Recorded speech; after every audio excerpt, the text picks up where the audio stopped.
नमस्कार सभी को, आप सबका स्वागत है। आज हम डिस्कस करने जा रहे हैं कि किस प्रकार मैंने पूरे घर की रिस्पॉन्सिबिलिटी निभाते हुए एक छोटे बच्चे को देखभाल करते हुए किस प्रकार मैंने 183 अंक प्राप्त किए रीट मेंस में, और मेरे रीट मेंस का स्कोर है वो 183 रहा।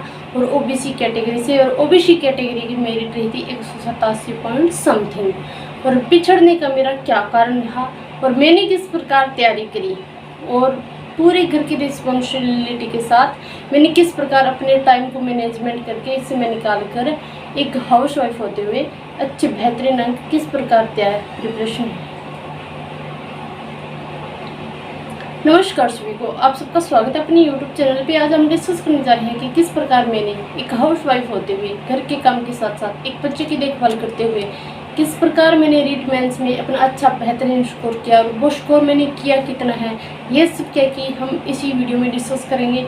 अगर आप इस वीडियो को पूरा देखोगे तो एक हाउस वाइफ आप भी हो या आपके ऊपर बहुत ज़्यादा जिम्मेदारियां हैं, तो भी क्या कि यह वीडियो देखने के बाद आप रीट मेंस में क्या कि जरूर सक्सेस पाओगे। तो सबसे पहले हम डिस्कस कर लेते हैं कि पूरे घर के साथ साथ एक बच्चे को संभालते हुए मैं अपने खुद के पढ़ाई के लिए समय किस प्रकार निकालती थी। तो जब भी मैंने खाना बनाना होता या फिर बच्चे को फीड करवा रही हूँ या बच्चे को कुछ चीज़ें खिला रही हूँ, तो उस वक्त क्या है कि याद में अपने पास क्या कि बुक्स रखती या फिर क्या कि मोबाइल।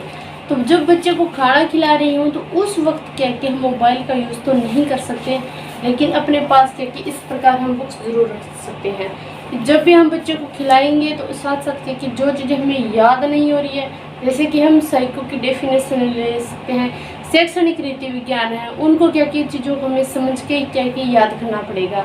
तो उस वक्त क्या कि मैं या तो साइको या फिर शैक्षणिक रीति विज्ञान इन टॉपिकों को क्या कि उठाते थे। और फिर रही बात जब भी बच्चे को फीड करवा रही हूँ तो उस वक्त क्या है कि या तो साइको या टीचिंग मेथड्स या फिर एसएस यानी कि सोशल साइंस, इन सब्जेक्ट के क्या है कि मैं टॉपिक्स उठाती थी। और जैसे ही बच्चे को फीड करवा रही हूँ तो उसके साथ साथ क्या कि फ़ोन में ईयरफोन लगाकर जो टॉपिक मुझे समझ में नहीं आ रहे हैं उनको क्या कि मैं अपने कानों में सुनती रहती थी, और एक साइड क्या कि मोबाइल रख के साथ में जो चीज़ें नहीं समझ में आ रही तो उनको देख भी लेती थी। तो इस प्रकार के क्या है कि सिर्फ ओनली एक मिनट का अगर हम इसमें निकालेंगे ना, तो भी क्या कि 7-8 घंटे लगभग हम आसानी से निकाल सकते हैं। ये नहीं है कि हमें रीट मेंस की तैयारी करनी है, हमारे घर की जिम्मेदारी है पूरी मुझ पे भी है, बच्चे को भी संभालना पड़ रहा है, इतना काम करने में थकान हो जाती है, किस प्रकार तैयारी करूँ। तो इस प्रकार का क्या कि आपका माइंड नहीं होना चाहिए, बिल्कुल आपकी सोच है वो इस प्रकार नहीं होना चाहिए। अगर आपको रीट मेंस की तैयारी करनी है, अगर आपके सपने आपको भी साकार करने हैं, तो इस प्रकार से क्या कि सोच को क्या कि आपको पॉजिटिव बदलना है, पॉजिटिव सोच रखनी है, पूरा उत्साह और उमंग के साथ क्या कि आपको तैयारी करने के लिए क्या कि समय निकालना है। और तैयारी के दौरान खुद को इतना मोटिवेट रखना पड़ेगा कि हाँ बस सिर्फ ओनली जब भी आप पढ़ने बैठो तो यही सोचना कि ये मेरा लास्ट अटैम्प्ट है और लास्ट ही क्या है मेरा एग्ज़ाम है, इसके बाद में कोई भी एग्ज़ाम नहीं दूंगी। और इसी एग्ज़ाम में क्या है कि मैं अपना 100% दे के सफलता जरूर पाऊंगी। अगर आपकी ये सोच रहेगी तो आप क्या कि भले ही आपको कुछ भी चीज़ें याद भी नहीं हो रही ना, तो भी वो चीज़ें आपको याद जरूर हो जाएगी। और जब भी आप पढ़ने बैठो तो आपके सामने एक आपका टारगेट होगा कि मात्र अब तो क्या है कि 7-8 महीने का समय है, इस समय को भले ही कितना भी विकट परिस्थितियाँ हो, मुझे टाइम मैंने एडजस्ट करना ही करना है। और अपनी पढ़ाई को क्या कि रेगुलरिटी बनाए रखना है, और रेगुलर क्या कि मैं अपनी पढ़ाई स्टडी है वो करूँगी, भले ही मुझे 5 घंटे मिले या 6 घंटे मिले, समय जरूर निकालूंगी।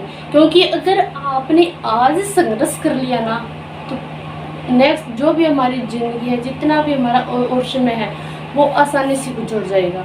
अगर आपने सोच लिया कि हाँ मेरी नींद पूरी नहीं हो रही है, थकान बहुत ज़्यादा हो रही है, थकान की वजह से मैं पढ़ नहीं रही हूँ, तो यही तो कभी नींद पूरी नहीं होगी और यही थकान है वो कभी भी दूर नहीं होगी। क्योंकि हमारे घर का, हमारे मिडिल क्लास फैमिली का सच तो यह है कि एक महिला को पूरी घर का काम करना, बच्चों को संभालना हो सकता है, तो जब खेत में काम हो तो हमें खेत में भी क्या है काम करवाने के लिए जाना पड़ेगा और जाना ही पड़ता है। तो उस चीज़ से क्या हम मुकर नहीं सकते। अगर अपने हालात बदलने हैं अगर अपनी खुद की सिचुएशन बदलनी है, अपने सपने पूरे करने हैं, तो एक बार आपके कि खुद का जो भी सपना है उसको अपनी कॉपी के फर्स्ट पेज पर लिख लीजिए और हर रोज़ उसको देख के हाथ जोड़िए क्या कि मुझे ये सपना पूरा करना है।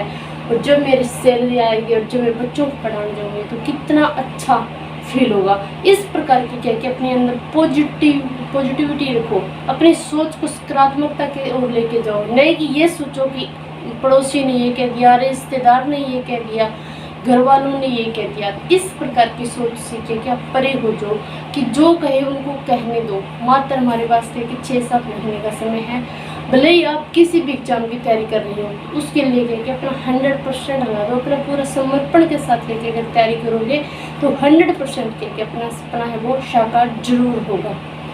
और हमेशा करके अपने माइंड में पॉजिटिविटी रखो। फिर कुछ कहेंगे कि कमेंट आएंगे कि हमें जो चीज़ें हैं एक बार पढ़ देती है वो याद नहीं होती है, हम टाइम मैनेजमेंट है वो नहीं कर पाते हैं। तो जो भी टॉपिक्स आपने पढ़ा है, जो चीज़ें आपको याद नहीं हो रही है उस टॉपिक से, तो उस टॉपिक से क्या कि जो चीज़ें याद नहीं है उनको क्या कि इस प्रकार की कोई छोटी कॉपी ले लो और उसकी क्या कि इस प्रकार छोटे लिख लो और शॉर्ट नोट्स बना लो। जब भी आप घर के काम कर रहे हो, जैसे झाड़ू निकाल रहे हो या खाना बना रहे हो या आपके छोटा बच्चा है तो आप उसको भी सुला रहे हो या फीड करवा रहे हो, तो उस वक्त क्या कि एक चीज़ ये पेज है वो एक हाथ में अपने बच्चे को एक ही हाथ का यूज करते हैं। हम अगर बच्चे को फीड भी करवाते हैं या सुलाते हैं, एक हाथ हमारा क्या कि खाली रहता है, तो उस हाल में क्या कि वो पेज होना चाहिए अपने पास। अगर एक मिनट का समय निकाल के अपना टाइम निकालोगे तो भी क्या कि आप अपने सपना है वो साकार जरूर कर लोगे।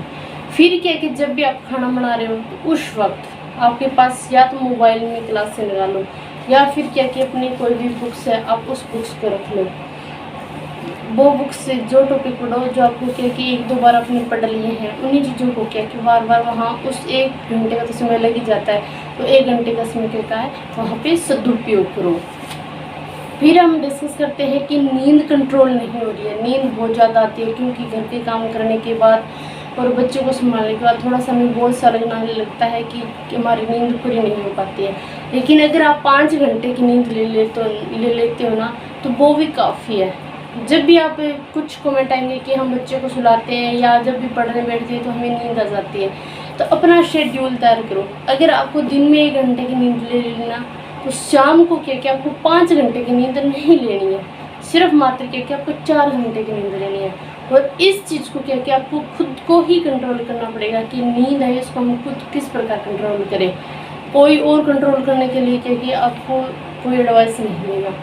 वो नींद क्या कि आप भले ही आप खाना कुछ कम करके या फिर अपने पास क्या कि पानी की बोतल रखो, बार बार पानी को पियो, उससे क्या कि आपकी नींद कंट्रोल होगी। इस प्रकार नींद कंट्रोल नहीं होगी।